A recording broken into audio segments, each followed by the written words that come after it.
वाले भाइयों और उनकी बहनों। अब अपना शुरू करते हैं भाई कि ये है अपना रोमांटिक लिटरेचर का पेपर। ये इस बार आया है हमारे पास सेमेस्टर थर्ड का जो एग्ज़ाम होता है उसके बारे में।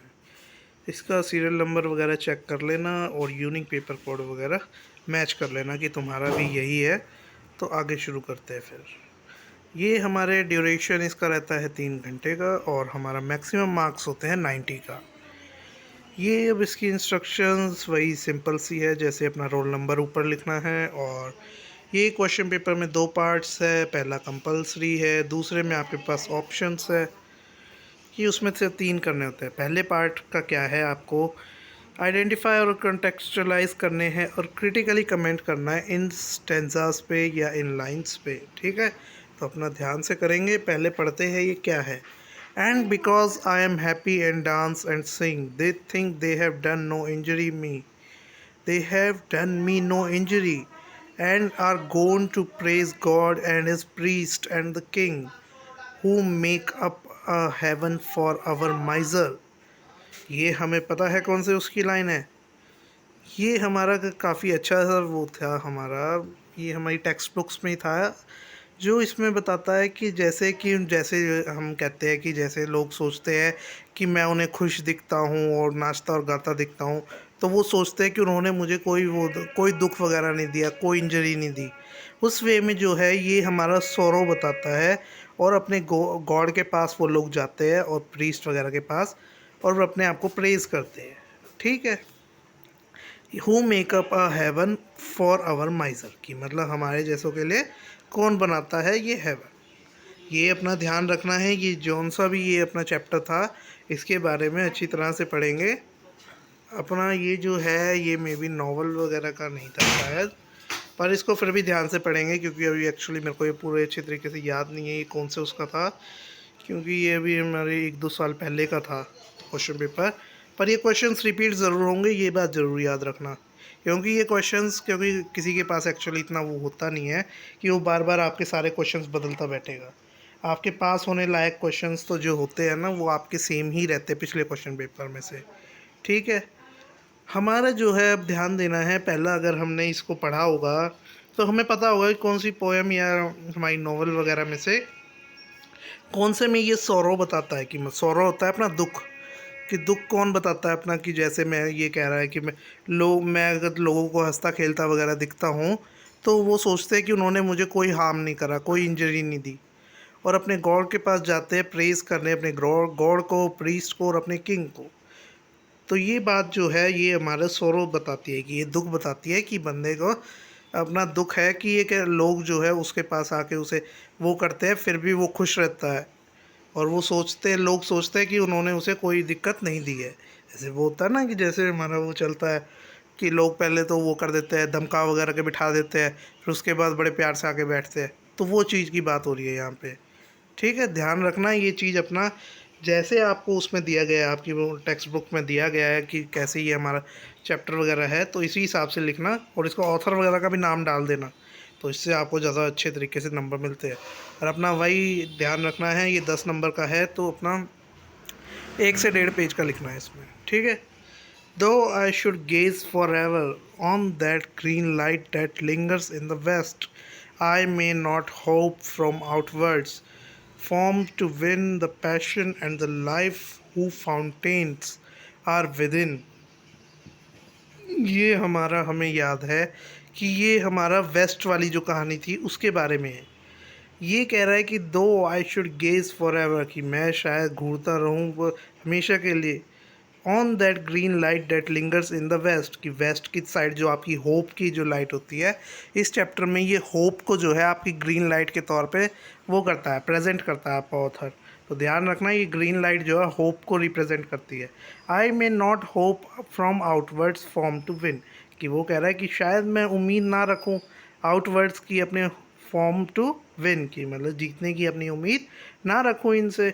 The passion and the life who fountains are within, कि जो उसके अंदर जो जुनून और जो ज़िंदगी है वो फाउंटेन की तरह उसी के अंदर बहती है। कि मतलब फाउंटेन हमें पता है फव्वारा होता है, तो वो फव्वारे की तरह हमारे अंदर बहती है, हमारे अंदर ही है कह लो, या हमारे अंदर बहती है, ऐसे कुछ भी कह सकते हो आप। अपनी प्रॉपर अंडरस्टैंडिंग के तौर पे रखना कि जैसे आपको समझ में आता है वैसे ही याद करना।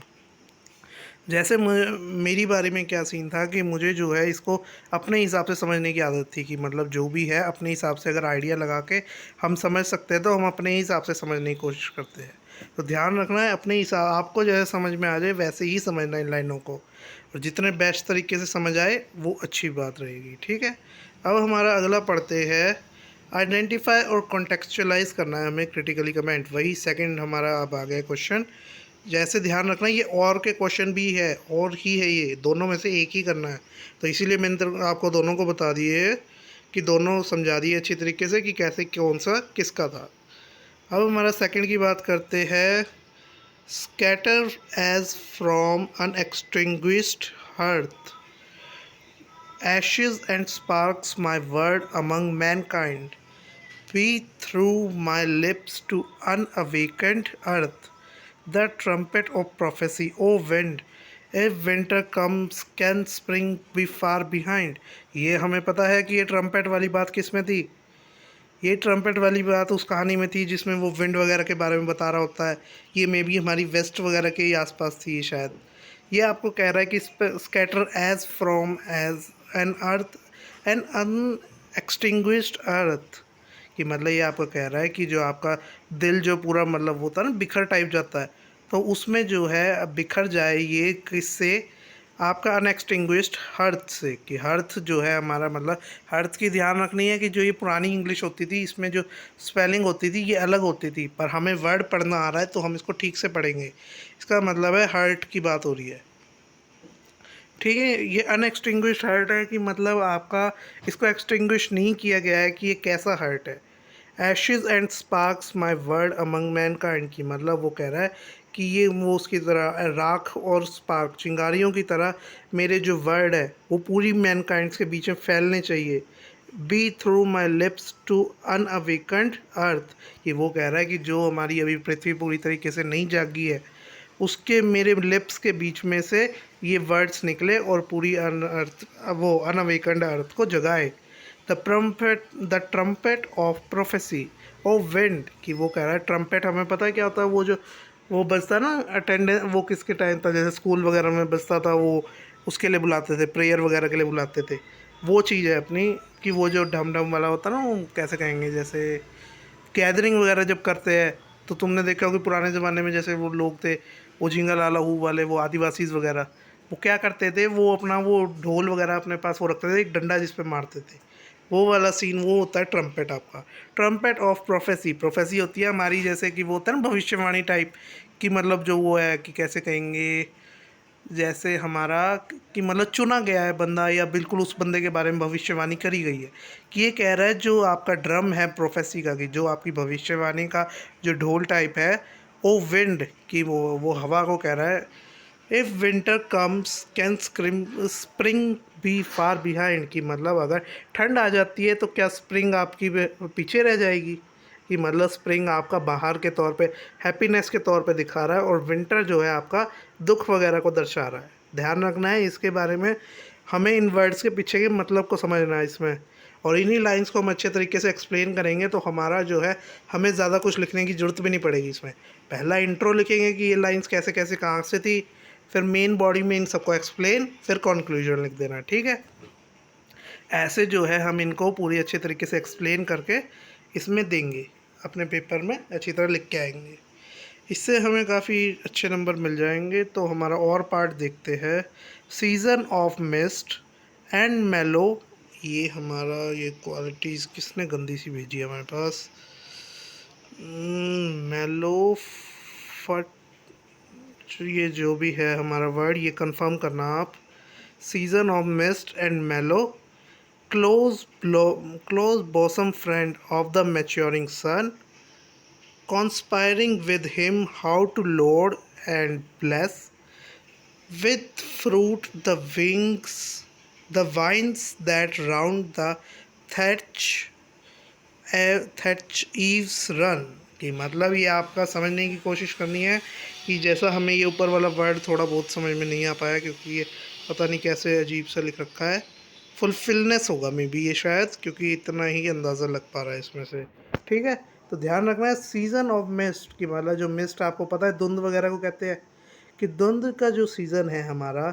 और मेलो, कि मेलो में भी हमारा वो उसको कहते थे शायद ठंडी हवाएं, या मे बी ऐसा ही कुछ था।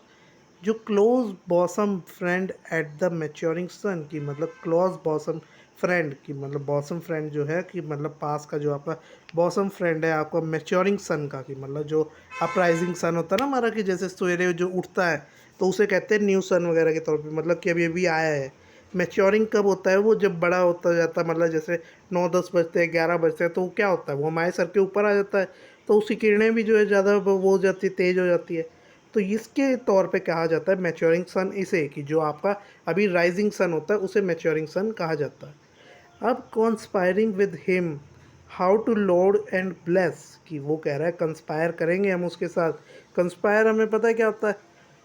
कॉन्स्पिरेसी जो होती है हमारी, कैसे कहेंगे अब हम इसको, जैसे विवाद टाइप होता है ना, कॉन्स्पायरिंग हिम विद हिम, कि मतलब उसके साथ थोड़ी बहस टाइप करेंगे, कि how to load and bless, कि मतलब हम जो है कि कैसे इसे लोड कर सकते हैं, और ब्लेस कि मतलब हम इसको कैसे मतलब अपने लोड में भी हमारा ये लादने वाले लोड को कह रहा है।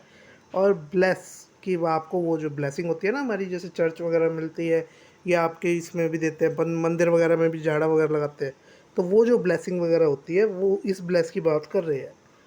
With fruit the veins that round the thatch eaves run, कि मतलब जो फ्रूट्स है वाइन के, विद फ्रूट द वाइन्स, जो फ्रूट है वाइन के, that round the thatch eaves run, कि मतलब ये जो राउंड होते हैं आपके थैच ईव के रन के, कि मतलब ये मे बी हमारी शायद ईव वगैरह की कहानी के बारे में बता रहा है। तो अपना ध्यान रखना है कि जिसके भी बारे में है तो अपना थॉरोली पढ़ के जाना है ये अपनी, क्योंकि ये ऐसे ऐसे आपको स्टेंजर्स दे सकते हैं। हमारा क्या है कि हमें जैसे ये और में क्वेश्चन है, तो मेरा आपको सजेशन यही रहेगा कि आप जो है ए पार्ट करो, क्योंकि ए पार्ट में हमें काफ़ी अच्छे तरीके से समझ में आ गया कि कैसे ये ट्रम्पेट वगैरह की बात हो रही है, कैसे ये आपका एशेज और स्पार्क की मतलब ये डिक्लेरेशन टाइप कर रहा है, ये हमारे वो विंड के प्रति वो हमारा जो वो दिखा रहा है ना कि डिक्लेयर करना है आपको ये चीज़। तो वो उस वे में हमारे पास इस फॉर्म में हमारे पास ज़्यादा शब्द होते हैं, क्योंकि हमने देखा है हमारी जैसे मूवीज़ वगैरह में भी दिखाते हैं, जब कोई मतलब वो होता है ऐतिहासिक टाइप वो जो होता है कि मतलब कोई डिक्लेरेशन वगैरह कर रहा है, तो उसमें क्या होता है हमारे पास ज़्यादा वर्ड होते हैं, क्योंकि क्या है वो मोटिवेशन टाइप ही है। तो मोटिवेशन वगैरह में हम जो है ज़्यादा लिख पाते हैं, क्योंकि हमने ये सारी बातें किताब वगैरह में पढ़ी होती है उससे अपनी स्कूल वगैरह से, कि कैसे इसके बारे में अच्छी अच्छी बातें तो हमें काफ़ी अच्छी तरीके से लिखनी आती है, बुरी बातें वो एक्चुअली लिखने नहीं देते स्कूल वाले, तो इसमें हम लिख सकते हैं, ठीक है। तो ध्यान रखना, जो लिख के आओगे बस ऐसा लिख के आना कि उसको समझ में आता रहे, ये ना हो कि आपने कुछ और लिखा और क्वेश्चन में कुछ और पूछा गया था, फिर तो पास होना मुश्किल हो जाता है। चलो आगे देखते हैं। अब ये आइडेंटिफाई, अभी थर्ड पार्ट आ गया है हमारा, कि the fallen angels become malignant, okay, malignant devil, yet even that enemy of God and man had friends and associates in this desolation. I am alone, ये कह रहा है आपका कि जो फॉलन एंजल जो आपका एक मेलिगेंट डेविल बन जाता है, कि मतलब ये आपका मे बी शायद लूसीफर वगैरह को कह रहा है, कि जैसे वो उसकी कहानी है ना लूसीफर वगैरह की, कि आपका वो स्वर्ग वगैरह में से निकाला गया था, वो डेविल वो गॉड का पहले काफ़ी ज़्यादा अच्छा सेवक था। ऐसे वे में इस मैथोलॉजी को ध्यान रखते हुए इस वे में आंसर करना। Yet even that enemy of God and man had friends, की मतलब उसके बावजूद जो है गॉड का जो दुश्मन जो डेविल है और जो मैन है कि मतलब ह्यूमैनिटी, हैड फ्रेंड्स की मतलब इनके पास दोस्त है, और एसोशिएट करते हैं उसके डिसोलेशन में, कि मतलब उसके जब वो अपने अंत वगैरह की साइड जा रहे होते हैं तो भी ये आपस में एसोशिएट करते हैं, मतलब जैसे नॉर्मली रह रहे हैं तो हमारे ये जो है आपस में बातचीत वगैरह रखते हैं, कि मतलब जैसे आपको कैसे एग्जांपल दिया जाए इस चीज़ का, कि आई एम अलोन, उसके बाद ये कह रहा है कि उसके बाद वजूद ये अकेला है, कि मैं ये बात हमें बतानी है कि ये कौन सी लाइन में थी, कौन से उस टाइम उसमें थी, कौन सी कहानी में बात हुई है इसकी, क्या ये कहानी आपने पढ़ी है? ध्यान रखना ये टेक्स्ट बुक में ऐसी ऐसी ऐसी इंटरेस्टिंग कहानियाँ हो सकती है आपकी टेक्स्ट बुक में, और ये ऐसी वालियों में ही ज़्यादा इंटरेस्ट आएगा, तो इसको ध्यान से पढ़ना। क्योंकि ये जो इंटरेस्टिंग वाली होती है इनमें जो है आपका एक अलग सी नॉलेज आपके अंदर बनती है। मतलब जैसे आपको पता है कि मैथोलॉजी वगैरह में या फैंटेसी वगैरह में हमारी एक अलग सी वो होती है, एक मतलब अलग सा इंटरेस्ट कह लो या एक अलग सी एडेप्टेशन कह लो, तो उसमें वो चीज़ होती ही है। तो हमारा जो है, नहीं तो बाकी तो हमारे सिलेबस में होता ही क्या है, फेमिनिज्म हो गया, और क्या होता है, नहीं बस मेनली फेमिनिज्म ही है। उसके बाद फोर्थ सेमेस्टर में भी यही है, सेकंड में भी वही था, फर्स्ट में भी वही था। तो ये सब सेम रहता है, ठीक है। तो ध्यान रखना जो ये बीच बीच में एक एक दो दो नॉवेल्स वगैरह आती है ना, इसका अच्छी तरह से पढ़ के करना, क्योंकि ये इंटरेस्टिंग बना देती है। और बाकियों में तो सिर्फ यही लिखना होता है कि वुमन के साथ ये हुआ था, ये हुआ था। तो ध्यान रखना कि बाकी तो फेमिनिज्म के चैप्टर होते हैं।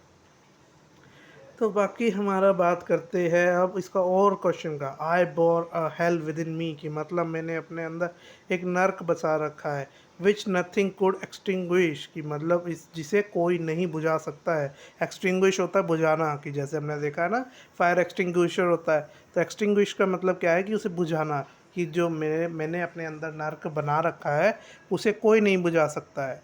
तो ये कहना चाहता है आपका। और इसके ये कल लाइन किस बंदे ने कहा था और कब कहा था, और ये बात क्यों कही उस कहानी में, तो ये हमें बताना है। मे बी ये शायद ये हमारी जैसी भी फॉलन एंजल वाली है, इसी में से ना हो ये, क्योंकि मेरे को अभी एक्चुअली ये था, अभी काफ़ी पहले हुआ था ये पेपर, तो याद नहीं है। तो अभी प्रॉपरली इसका ध्यान रखना कि ये मे बी इसी का फॉलन एंजल का ही, क्योंकि ये हेल और डेविल वगैरह की बात हो रही है, तो ये पक्का एक ही चैप्टर का होगा। क्योंकि ये ज़्यादा हमारे सिलेबस में क्या है कि ये एक टॉपिक को ना दूसरे उसमें लेके नहीं जाते। जैसे हमारा एक चैप्टर होता है ना, वैसे दूसरा चैप्टर में अलग चीज़ आती है। वैसे स्कूल की तरह नहीं है कि आपका जैसे पहला चैप्टर ये होगा तो दूसरा इसी के रिलेटेड कुछ और बना देंगे, नहीं। इसमें सारे चैप्टर अलग अलग होते हैं, ठीक है, एक एक यूनिट वगैरह के हिसाब से जैसे है आपका वैसे। अब इसके बाद हम देखा जाए तो बी पार्ट आ जाता है। बी पार्ट से ध्यान रखना, हमारे 20-20 नंबर के क्वेश्चन आएंगे, तो 1 से 1.5 पेज का आंसर नहीं चल पाएगा। इसमें जो है अगर आपने 1 से 1.5 पेज का लिखा तो आपको नंबर जो है वो 8 से 10 के बीच में तरकाने की कोशिश करेंगे, और इसमें आपके फिर पास भी नहीं हो पाओगे, ऐसे दिक्कत रहेगी। क्योंकि फिर ऐसा तो है नहीं ना ऊपर वालों में सारे पूरे नंबर दे देगा वो, पूरे नंबर तो फिर हम ज़्यादा अच्छे लिखने वाले हैं ना, तो हमें मिलते नहीं है। चलो देखते हैं अब आगे क्या है। Coleridge dejection and ode explores the romantic dialogue between hope and despair, discuss, की जो कॉलरेज का जो डिजेक्शन जो था, डिजेक्शन एंड ओड, ये वाला जो चैप्टर था, ये वाली जो हमारी मतलब जो हमारा मेरी यूनिट के अंदर जो चैप्टर पढ़ता था, उसमें हमें बताया गया है कि एक रोमांटिक डायलॉग्स उसके बीच में क्या क्या यूज़ करे उसने, होप और डिस्पेयर के बीच के डिस्कस करनी है ये बात। हमें पता है डिस्कस कैसे करते हैं, पहले इंट्रोडक्शन लिख देंगे हम कि कॉलरिज जो है ऐसा बंदा था, उसने ये डिजेक्शन जो है यहाँ से लिखी थी, और ये काफ़ी ज़्यादा फेमस पॉइंट था, इसे काफ़ी मास्टरपीसेस वगैरह कब बनाए थे।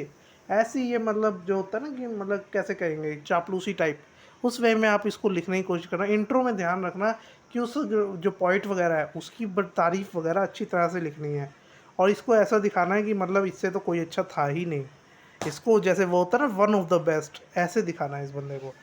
ध्यान रखना है डिस्कस में ये चीज़ हमेशा याद रखनी है, जिसको भी आप इंट्रो में डालोगे उसके बारे में अच्छी अच्छी बातें लिखनी है।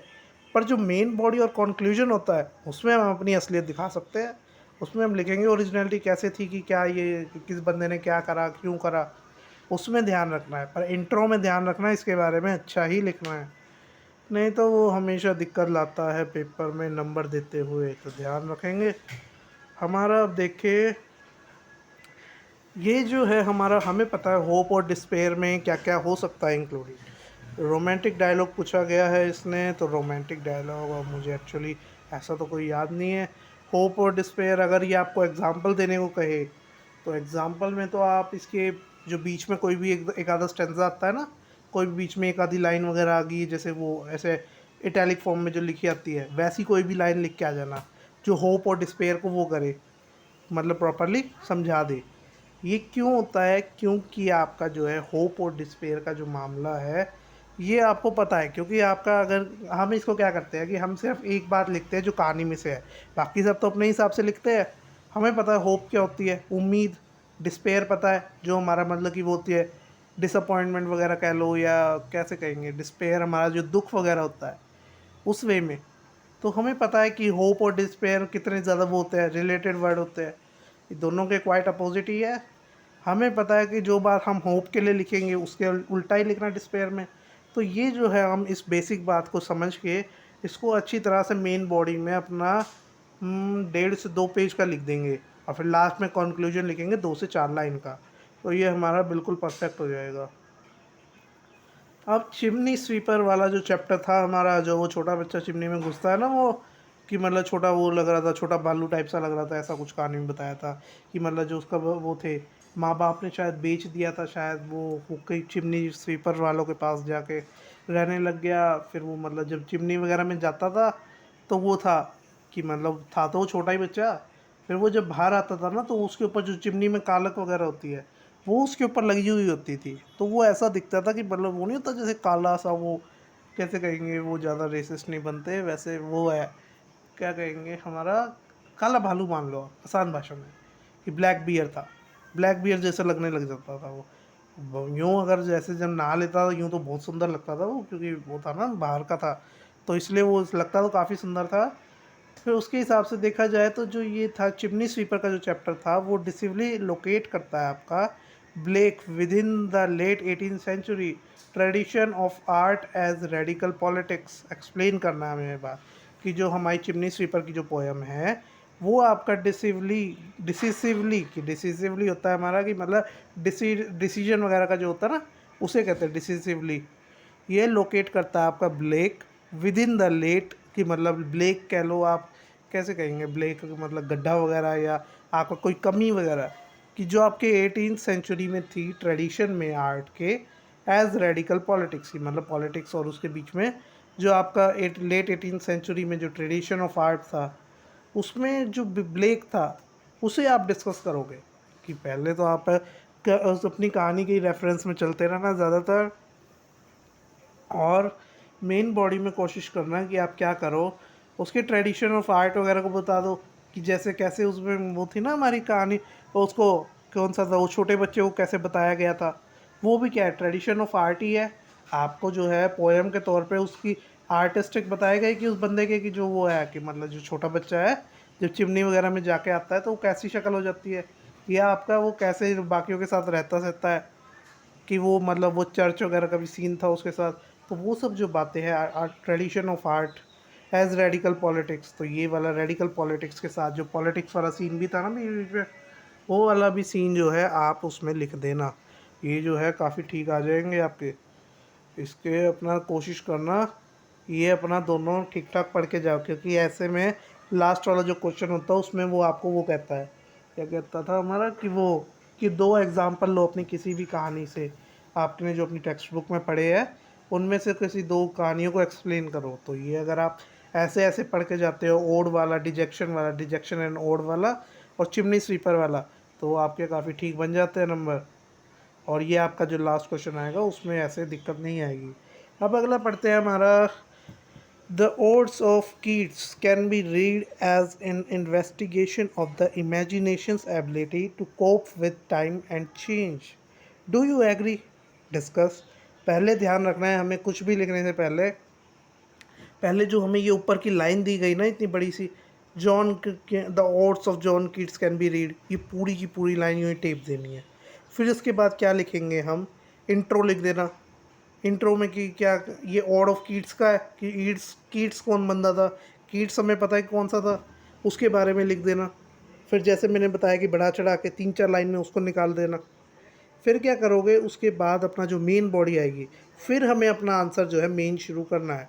क्या आंसर है कि डू यू एग्री, क्या आप एग्री करते हो इस बात से कि जो इन्वेस्टिगेशन होती है आपकी इमेजिनेशन की एबिलिटी की, जो आपकी कॉप करती है टाइम और चेंज के साथ, तो क्या ये बात सच है, क्या आप मानते हो इस बात को? तो आंसर रहेगा यस, कि इन्वेस्टिगेशन जो होती है इमेजिनेशन एबिलिटी की वो कोप करती है टाइम और चेंज के साथ। कि हमें पता है इमेजिनेशन की एबिलिटी कैसी होती है, उसको कोई फ़र्क नहीं पड़ता टाइम के साथ आपके चेंजेस के साथ, उसे जैसे पसंद आएगी जो चीज़ वो वैसे ही आपको वो समझेगा। कि जैसे हम अपनी इमेजिनेशन करते हैं कि जैसे अब तो कि मतलब जैसे हम कुछ फैंटेसी वाले लवर होते हैं तो हम क्या सोचते हैं कि हमें फैंटेसी टाइप लाइफ मिले, ऐसे ये चीज़ हो, ऐसे यहाँ से ड्रैगन वगैरह आ रहे हों, ऐसे सब कुछ मे बी समथिंग। जैसे हम उसका ले लेते हैं, कैसे कहेंगे एनिमीज़ वगैरह का ले लेते हैं, कि जैसे इज़ेकाई चल रहा है आजकल ज़्यादा, तो इज़ेकाई वगैरह में हम मान लेते हैं कि भाई हमारी भी ज़िंदगी इज़ेकाई हो जाए, ये हो जाए, वो हो जाए।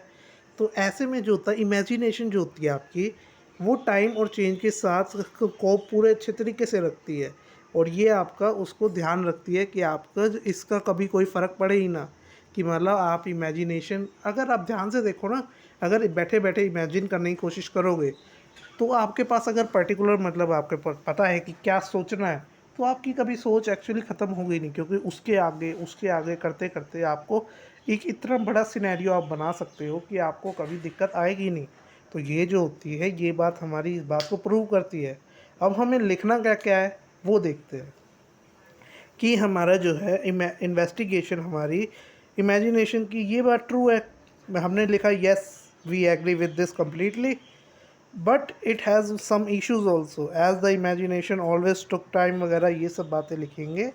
और हम इसको दिखाने की कोशिश करेंगे कि इमेजिनेशन की आखिर इम्पोर्टेंस होती क्या है, और उसकी एबिलिटी जो है हमारी डेली लाइफ वगैरह में कैसे वर्क करती है।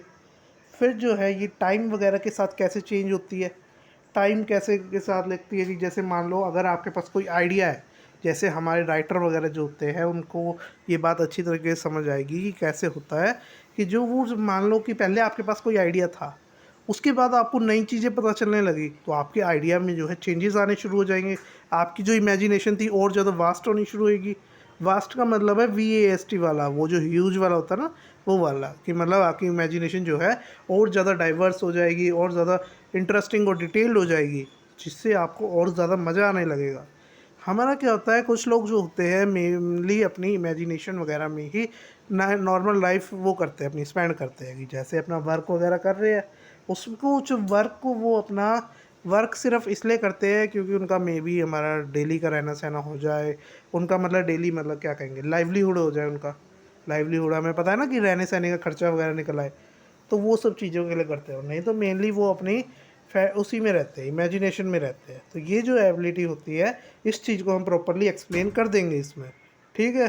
अब हमारा अटैम्प्ट करना है हमें, या और का जो क्वेश्चन है इसकी बात कर लेते हैं। ध्यान रखना इनके जो ये है ऑड्स ऑफ कीट्स वगैरह, ये जो पार्ट बी है ना सारा, इसको 2.5 से 3 पेज में ही रखना, उससे ज़्यादा में नहीं।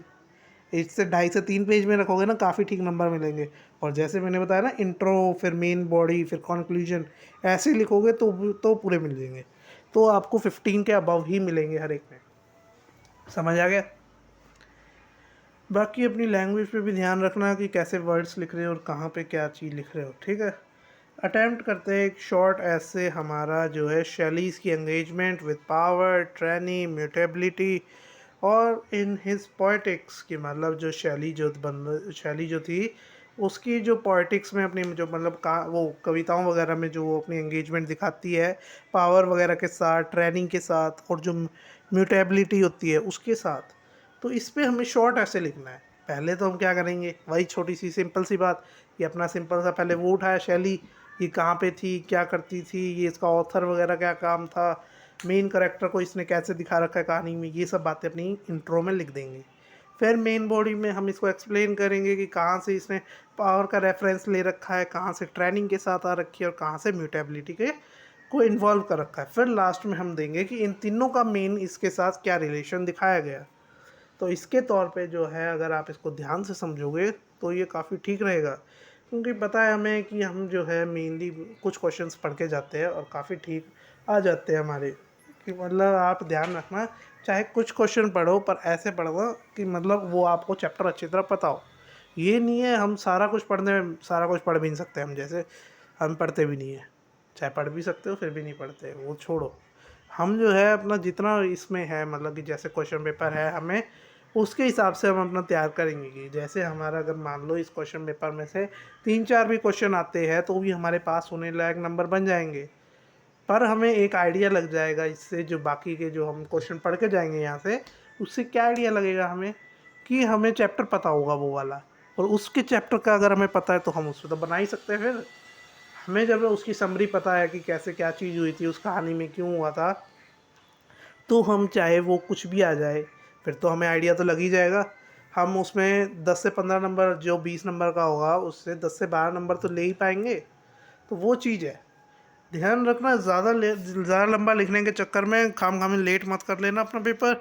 ऐसा ना हो कि आप ज़्यादा लिखने के चक्कर में पेपर ही ना दे पाओ, क्योंकि ऐसा होता है कि बच्चे जो है उसको ओवर लेंथ कर देते हैं और उसके जैसे ही 3 घंटा बीतता है उनका, तो जो सर है वो पेपर कलेक्ट करने लगते हैं और उन्हें पता चलता है कि उन्होंने 10-10 नंबर में 20-20 नंबर लायक लिख दिया है। फिर क्या होता है, उनके जो 20 नंबर के सवाल होते हैं वो छूट जाते हैं, और फिर नंबर कितने आएंगे, 30 नंबर, 40 मैक्सिमम, 40 भी नहीं आएंगे क्योंकि 20 के सारे छूट गए। तो ये बात है। अब हमारा देखते हैं कि हमारी जो है कहानी फ्रैंकेनस्टाइन वाली, मैरी शैले, ये शैली वाली जो थी ना ऊपर वाली, ये ध्यान रखना फ्रैंकेनस्टाइन में थी ये बात। ये जो है मैरी शैले जो है मे बी ऑथर है हमारी, जो इंट्रोगेट करती है हमारी आइडिया ऑफ मॉन्स्टरोसिटी की। मॉन्स्टरोसिटी मतलब जो मॉन्स्टर वाली कहानी थी ना, जो हमारी फ्रैंकेनस्टाइन से मुझे वो एक आइडिया याद आया कि जो हमारी मॉन्स्टर वाली थी कि जो बंदा था वो फ्रैंकेनस्टाइन जो था, उसने जो एक क्रिएशन बनाई थी अपनी एक लाइफ में लाने के लिए, मुर्दे बंदे को जो जिंदा कर रहा था वो, तो उसके चक्कर में क्या हुआ था, एक मॉन्स्टर बन गया था ना। तो वही मॉन्स्टर वाली कहानी है। अब बताना है आइडिया ऑफ मॉन्स्टरेसिटी की, मतलब मॉन्स्टर आखिर में की आइडिया क्या लगेगा, किसे आप असलियत में मॉन्स्टर कह सकते हो, ये बात बताओ पहले आप। क्या आप उस बंदे को जो मॉन्स्टर बना था, जो मतलब अभी सिर्फ मान लो कि अभी जिस जो बंदा अभी सिर्फ क्रिएट ही हुआ था, जिसने आँख ही खोली थी, क्या आप उसे मॉन्स्टर कहोगे, या बाकी के आसपास के जो लोग थे जो उसे बार बार उसके उस पे कैसे कहोगे कि जो उसकी फिजिकल अपीयरेंस थी उसके बेस पे जो जज करके उसे बार बार हेट कर रहे थे, उसे आप मॉन्स्टर कहोगे। तो ये बात हमें इसमें बतानी है। मॉन्स्टरोसिटी जो है ये आपको बताना है कि जो दानवता होती है ना, माने हिंदी में वर्ड होता है, जो दानवता होती है वो दानवता को हमें एक्सप्लेन करना है कि आप किसे दानवता कह सकते हो, कि उसका आइडिया आखिर में होगा क्या। तो हम इसमें कैसे देते हैं, पहले तो हम फ्रैंकेनस्टाइन वगैरह की इंट्रोडक्शन लिखेंगे, फिर मेन में क्या लिखेंगे कि हम इसमें बांटेंगे 2 हिस्सों में। पहला बांटेंगे कि मॉन्स्टर जो था, जिसे मॉन्स्टर दिखाया गया कहानी में, उसे। फिर हम दिखाएंगे कि जो फ्रैंकेनस्टाइन था, जिस बंदे ने वो बनाया, वो जो डॉक्टर टाइप था, साइंटिस्ट वगैरह, उसकी हम बात करेंगे मॉन्स्टरसिटी की, कि उसने कितनी नेग्लिजिबल वो करा, कि मतलब वो पहले तो उसने बना दिया वो सामने, फिर उसकी रिस्पॉन्सिबिलिटी ना लेते हुए उसने क्या करा, उसे पहले तो वो डर के भाग गया वहाँ से। फिर क्या हुआ, जब उसे पता चला कि उसकी कोई वो मे बी शायद उसका परिवार में से मर गया था कोई, फिर वो फिर वो उसके बाद उसे मारना चाहता है उस बंदे को। फिर उसके बीच में और ज़्यादा वो होती है कि मतलब क्या कहेंगे हम, बहस वगैरह होती है, फिर वो बाकियों को मार देता है। ऐसे मतलब कि वो जो है बंदा पूरा नेग्लिजिबल टाइप दिखाया, कि कोई वो नहीं दिखाया कि सिंपैथी वगैरह अपने क्रिएशन के प्रति, या आपका वो कि कैसे कहेंगे हम उसे, हम्म, हमारा जैसे कि मान लो कि जैसे हमारा होता है कि यार, जैसे हम मान लो जो कुकिंग करते हैं, जो बच्चे वगैरह, जो लड़कियां वगैरह कुकिंग करती है, उनका अपने खाने के प्रति ज़्यादा वो होता है कि जैसे वो कहते हैं ना कि यार तू नहीं खाना बनाया तो तू तो अच्छा कहेगी, वैसे उस वे में जो बात होती है वो उसके तौर पे देखे कि अगर हमारी जैसे जो चीज़ हम बनाते हैं उसके प्रति हमारा जो एक लगाव होता है, उसे दिखाया ही नहीं गया आपकी कहानी में। उस बंदे का ये था कि वो डर गया उसके फिजिकल अपीयरेंस से, उसे जबकि वो खुद ही बना रहा था उसे, पर फिर वो जो था वो उससे डर के भाग गया, और फिर बाद में जब उसे पता चला कि उसने किसी को मार दिया है तो वो उसे मारने चल पड़ा। उसने ये समझने की कोशिश नहीं करी कि ये आपका जो ये मॉन्स्टर था, इसको अभी तक हमने कोई चीज़ नहीं सिखाई है, ना ही कोई चीज़ अभी तक हमने एक्टिव उसमें वो करा है। हमने सिर्फ उसने वो हुआ है, अभी सिर्फ वो मान लो कि अभी उसका सिर्फ बर्थ हुआ है। तो ये बर्थ होने पे हमें दिख रहा है कि वो जब मान लो कि जैसे बच्चा छोटा होता है तो हमें उसे छोटी छोटी बातें सिखानी पड़ती है, पर उसने जो है साइंटिस्ट ने इतना दिमाग नहीं लगाया कि अगर वो उसे सिखाता चीज़ें तो क्या पता वो और ज़्यादा वो बन जाता बेटर। और उसे इतने जो उसके वो एक्सीडेंट, हमें पता है कि उसके जो मेनली मर्डर्स वगैरह थे वो एक्सीडेंट्स थे सिर्फ, कि लोग उसे इतनी बुरी तरीके से क्रिटिसाइज़ करते थे कि जो वो है उसे वो फोर्सफुली फिर उसे मारना पड़ता था सबको, कि वो जिससे कि वो अपना जैसे दूर भी जाने की कोशिश करता तो भी वो जहाँ भी जाता था वहाँ पे लोग उसे क्रिटिसाइज़ करना शुरू कर देते थे। फिर उसके बाद जो है वो फिर काफ़ी ज़्यादा वो कोशिश वगैरह करता है कि मतलब कि वो फिर अपना फिर से डॉक्टर के पास, जो साइंटिस्ट वगैरह होता है उसके पास आता है और कहता है कि भाई अब तो एक काम कर, हमने काफ़ी आपस में लड़ाई कर ली, तो अब एक काम करते हैं कि तू मेरे लिए एक फ़ीमेल वो बना दे, फीमेल मॉन्स्टर बना दे, और मैं तेरे को दुखी करना बंद कर दूंगा और मैं उसके साथ जाके अपना किसी छोटे से टापू में रहना सहना शुरू कर दूंगा। ये फिर भी ये बंदा जो है कि मानता नहीं है, कि जैसे अपना कि जैसे उसको प्रिटेंड करता है कि उसको बना दिया है, फिर लास्ट में उसको जो है उसको तबाह कर देता है उसकी क्रिएशन को। फिर जो है मॉन्स्टर को फिर से गुस्सा आ जाता है, फिर वो क्या करता है, फिर वो आपका जो है उसके लव्ड वंस को मारना शुरू कर देता है। फिर वो उसको मारता है, फिर आपके जो मेन साइंटिस्ट था उसको भी मार के अपना चला जाता है, और जेल वगैरह तो हो ही जाती है डॉक्टर को। तो ध्यान रखना, ये सारी बातें जितनी भी मैंने आपको बताई इसके बारे में, ये एक छोटी समरी टाइप समझना, क्योंकि ये एक्यूरेट मेरी नहीं होगी, क्योंकि मैंने 1 से 1.5 2 साल हो गया हुआ, हाँ 1.5 2 साल पहले पढ़ी थी ये, तो अपना हिसाब से अच्छी तरह से इसकी समरी समझ के चलना। बाकी आपको आइडिया दे दिया है मैंने ऊपर से। तो हमारा जो है द वेरी आइडिया ऑफ मॉन्स्टरसिटी, तो ये मैंने आपको वेरी आइडिया मिल गया है आपको, ठीक है। तो ध्यान रखना ये सब जो बीच की मेन बॉडी होगी ये लंबी रखना काफ़ी ज़्यादा, ये मतलब 1 से 1.5, 1.5 से 2, हाँ इतना ही रखना, 1 से 1.5 वाली। 1 से 1.5 जब जैसे इंट्रो जो हमारा 4 से 5 लाइन का होगा ना, उसके नीचे 1.5 से 2 पेज का वो रखना आपकी जो मेन बॉडी है, फिर उसके नीचे कंक्लूजन लगाना 3 से 4 लाइन का बस। फिर इसमें भी नंबर आपको 15 अबव आराम से मिल जाएंगे। अब नेचर की capacity for ट्रिगिंग calm introspection is positioned as an antidote to humans' ambition and scientific hubris in Frankenstein। कि आपको बताया गया कि नेचर की जो कैपेसिटी थी कि जो ट्रिगर करती थी उसका काल्म इंट्रोस्पेक्शन, इंट्रोस्पेक्शन मतलब होता है उसका काल्म व्यू, जो व्यू होता है ना हमारा, कि जैसे हमारी काल्म पर्सनैलिटी वगैरह होती है, जो मतलब एक शांत टाइप सी रहती है वो वाली, उसे पोजीशन किया गया है आपका एक एंटीटोड के तौर पे, कि मतलब जैसे हमारा, जैसे आपने देखा हो कि जब आप बिल्कुल शांत वगैरह होते हो, तो आपका कोई वो एम्बिशन वगैरह जो आपकी मतलब एक अलग वो होती है ना, अंदर एक हलक सी मचती है, जो एक हड़क टाइप सी होती है, एक एम्बिशन टाइप सा होता है, कि मतलब जुनून टाइप, वो शांत टाइप सा होता है, और एकदम शांति सी छाई होती है कि मतलब जो भी हो रहा है होने दो, हमें क्या लेना है। ऐसे वे में जो होता है ये आपका जो है ये नेचर की कैपेसिटी होती है आपका काल्म नेचर को ट्रिगर करने में, ठीक है। और ये आपका इंटो वो एंटीटोड के तौर पे दिखाया गया है ह्यूमन एम्बिशन का, ये जो है। और जो साइंटिफिक हबरिस है, मतलब हबरिस जो मतलब साइंटिफिक हम ये काम वगैरह करते हैं ना, कि जैसे ये एक्सपेरिमेंट वगैरह होते हैं, ये क्या है, ये अपनी साइंटिफिक क्यूरियोसिटी वगैरह मिटाते हैं। तो ये जो है अपना इसके लिए भी ये एंटीटोड काम कर सकता है, ये फ्रैंकेनस्टाइन में दिखाया गया। अब इस बात को डिस्कस करो। हमें पता है कि नेचर वगैरह में जाने के बाद हमारा जो है मॉन्स्टर वगैरह में भी काफ़ी शांति वगैरह आ गई थी। जो साइंटिस्ट था वो भी नेचर में जाने के बाद एक वक्त तो उसे वो शांति पड़ी थी। तो वो चीज़ अगर हम देखें तो वो प्रॉपर एंटीटोड के तौर पे ही काम करा उसने। और उसने फिर वो अपना ये साइंटिफिक वगैरह के वो भी देखा कि आइडियाज़ वगैरह मिले उसे नई क्रिएशन वगैरह का। तो ऐसी जो चीज़ें होती है ये हम इस वाले में एक्सप्लेन कर देंगे डिस्कस में। अब बात कर लें अब हम इस वाले की, कौन सा है अभी ये हमारा लास्ट होगा मे बी, हाँ ये लास्ट है भाई। लास्ट की बात करी जाए अब, तो nature is incidental in romantic poetry, functioning merely as a site of representation और trigger, passive trigger for predominantly male poetic imagination. Do you agree?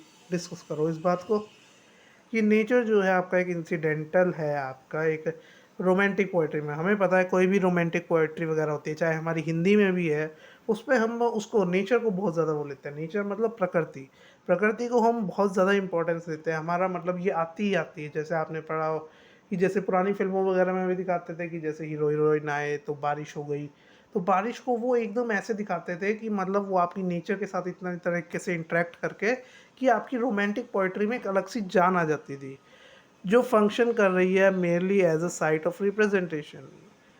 Functioning merely as a site of representation की मतलब जो आज function कर रही है merely एक site representation के तौर पे, या जो पैसिव ट्रिगर है for a predominantly male poetic imagination की, मतलब जो आपका पैसिव ट्रिगर जो देती है, कि मतलब पैसिव ट्रिगर किसे कहेंगे हम, जो मतलब वो नहीं कहते कि एक प्रॉपर ट्रिगर टाइप सा जो पैसिव वे में होता है, कि मतलब जैसे नॉर्मल चल रहे हैं और एकदम ट्रिगर टाइप आ जाता है उस वे में। एक होता है हमारा एक्टिव ट्रिगर जो कुछ टाइम के लिए होता है, और कुछ होता है कि जैसे स्वभाव में ढल रहे हैं तो उसके बीच में जो आता है, ढलते ढलते जो एकदम आता है वो वाला। ये होता है for a pre dominantly. Dominant हमें पता है क्या होता है, डोमिनेंस वगैरह जो होती है वो वाला। प्री डोमिनेंट की मतलब जो पहले के डोमिनेंट मेल पोएटिक इमेजिनेशन होती थी, उसके लिए वो यूज़ की जाती थी नेचर। क्या आप इस बात से एग्री करते हो? डिस्कस करो। अब इसका जो है इसने कहीं नहीं कहा कि ये कहानी के हमारी जो कि टेक्स्ट बुक है उसी में से देना है, तो अब हम इसको कहीं से भी उठा सकते हैं। अपना कहीं से ये हीर रांझा वगैरह की कहानी ये सब कहीं से भी उठा के आप यूज़ कर सकते हो। और आपने अगर अपनी इस टेक्स्ट बुक की जितनी रोमांटिक वगैरह कहानियाँ थी उनको पढ़ लिया था तो उसका भी एग्जाम्पल दे सकते हो बीच में। उन एग्जाम्पल से क्या होगा कि आपको जो है एक प्रॉपर नंबर्स मिल पाएंगे और आपके जो है लेंथ भी काफ़ी आसानी से भर जाएगी, क्योंकि आप जो है बीच में स्टेंसास वगैरह का भी एग्जाम्पल लोगे कि जैसे पूरी की पूरी लाइन लिख रहे हो ऊपर से लेकर नीचे तक। आप इसका क्या कर सकते हो, जैसे हमारी क्वेश्चंस में भी ऊपर आया था, कहाँ गया वो अजीब सा, जो हमारे फर्स्ट वो था, जो ये स्टेंसाज है ना ऊपर, ये वाला ओ विंड वगैरह वाला, ऐसे वाला, ये नेचर वगैरह के साथ ही तो इंटरेक्ट कर रहा है आपका। ऐसे ऐसे वाले ले लेना, और ये क्या होगा, ये आपका प्रॉपरली ध्यान रखेगा कि आपके साथ वो ना हो कि मतलब आपकी जो इमेजिनेशन है, जो मतलब आपकी कैसे कहेंगे जो लेंथ है उसमें दिक्कत नहीं आएगी, क्योंकि आप इतना बड़ा जब पैसेज खुद ही उठा के लिख दोगे तो इसी पैसेज को बीच बीच में एक्सप्लेन करने लग जाना। जो मतलब हमने जो बीच में 10 नंबर का, जो शुरुआत में 10 नंबर का लिखा है क्वेश्चन, उसी को इसी में चेप देंगे, तो क्या होगा, हमारा 1 से 1.5 पेज इसी में भर जाएगा। तो 1 से 1.5 पेज जब इसमें भर गया तो बाकी जो इंट्रोडक्शन और कंक्लूजन है वो आपका 1.5 से 2 पेज द्वारा कर देगा। 1.5 से 2 पेज ऐसे नहीं कि मतलब कह रहे हो कि इतना बड़ा लिखना है क्या, वो नहीं, कि जैसे 1.5 पेज का आपका वो हो गया मेन बॉडी, ऊपर जो मैं बताता हूँ 4 से 5 लाइन का वो लिखना है इंट्रो, फिर उसके बाद जो कंक्लूजन है वही फिर वो भी 3-4 लाइन का। तो ये आपका 3-4 लाइन 4-5 लाइन ये जो है आपका 1 पेज आराम से बना देगा, क्योंकि आपका जो आधे पेज का जो है 1.5 पेज का जो है मैंने बताया मेन बॉडी, वो आपका काफ़ी ज़्यादा इंपॉर्टेंट प्ले करेगा इसमें रोल। तो इससे जो है आपका 2 से 2.5 पेज का आंसर आराम से बन जाएगा। और सिर्फ कैसे बन जाएगा, बिना अपना ज़्यादा दिमाग लगाए हमने क्या करा, सिर्फ ऊपर का जो है हमने 10th जो फर्स्ट पार्ट ए है उसके जो है स्टेंजास बीच बीच में उठा के चेपने शुरू कर दिए, समझ आया। तो ये चीज़ है। अब आगे देखें, trace the evolution of imagination as a central concern in poetic of the first and second generation romantic poets. Give examples from the poem in your course. देखा अभी आ गया ना एग्जाम्पल। ये वाला वो क्वेश्चन होता है जिसमें मैं कह रहा था कि भाई जो ये अपने लास्ट के होते हैं, ये क्वेश्चन तुमसे पूछते हैं कि मतलब तुम्हारी कहानी वगैरह के हिसाब से जो तुम्हारी टेक्स्ट बुक में थे उसमें तुम बताओ कि तुम्हें कौन सा किस हिसाब से ये लगा कि इवोल्यूशन इमेजिनेशन की हुई है, जो इसका सेंट्रल कंसर्न है कि मतलब मेन जो पोएटिक दिक्कत है वो इवोल्यूशन ऑफ इमेजिनेशन है, जो फर्स्ट और सेकंड जनरेशन रोमांटिक पोइट्स की थी, कि जैसे हमारे जो जनरेशन की हमारी जो सेंचुरीज वगैरह की बात हो रही है ना, तो उस वे में जो है उनके लिए कितनी बड़ा जो सेंट्रल कंसर्न था वो ये था। तो अब इसका एग्जांपल देना है हमें अपनी पोएम्स के हिसाब से। पोएम्स के हिसाब से हमने जो ऊपर पढ़ा था कि जैसे मान लो अपना, क्या मानेंगे हम, वो मान लेते हैं कि हमारा जो था वो चिमनी वगैरह वाला ले लेते हैं। चिमनी में भी तो था ही रोमांस, रोमांस वैसे तो रोमांस नहीं था, पर वो जो ममता टाइप दिखाई, जो बच्चे के प्रति लगाव वगैरह दिखाया, जो बेचारे को बेचारा टाइप सा दिखाया, वो सब चीज़ें जो थी वो भी एक पार्ट आपका प्ले कर सकती है इसमें। क्योंकि हमेशा ध्यान रखना, रोमांटिक जो होता है वो आपका सिर्फ वही नहीं होता है कि सिर्फ आपका वो लव वगैरह नहीं होता है।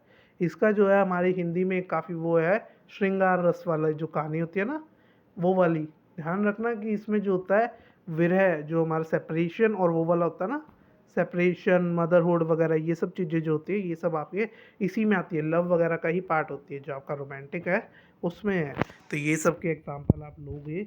और जो है ऊपर वाले में से ही कहानी का बस आपको नाम याद होना चाहिए, और नहीं है तो आप कहानी का प्रॉपरली नाम मत डालना, बस ऐसे लगा देना इस दिस कहानी, ये मतलब कि ये कहानी आपकी टेक्स्ट बुक में थी, ये काफ़ी ज़्यादा फेमस है, ये ऐसे बंदे ने, एक ग्रेट पोइट ने लिखी है, और इसका मेन जो पर्पस है हमें ये सिखाना है, ऐसे ऐसे। मतलब अगर नहीं भी आता ना वो प्रॉपर नाम, तो भी कोशिश करना कि वो उसको प्रॉपर नाम प्रॉपरली जाना ही मत देना, कि जैसे हम ऊपर ऊपर से बात करते हैं ना कि हाँ भाई वो ऐसे गया था, वो ऐसे गया था, वो यूँ कर रहा था, वो जो चीज़ है, वो जो हम ऊपर ऊपर से चीज़ें लेते हैं ना, उसका ध्यान रखना है।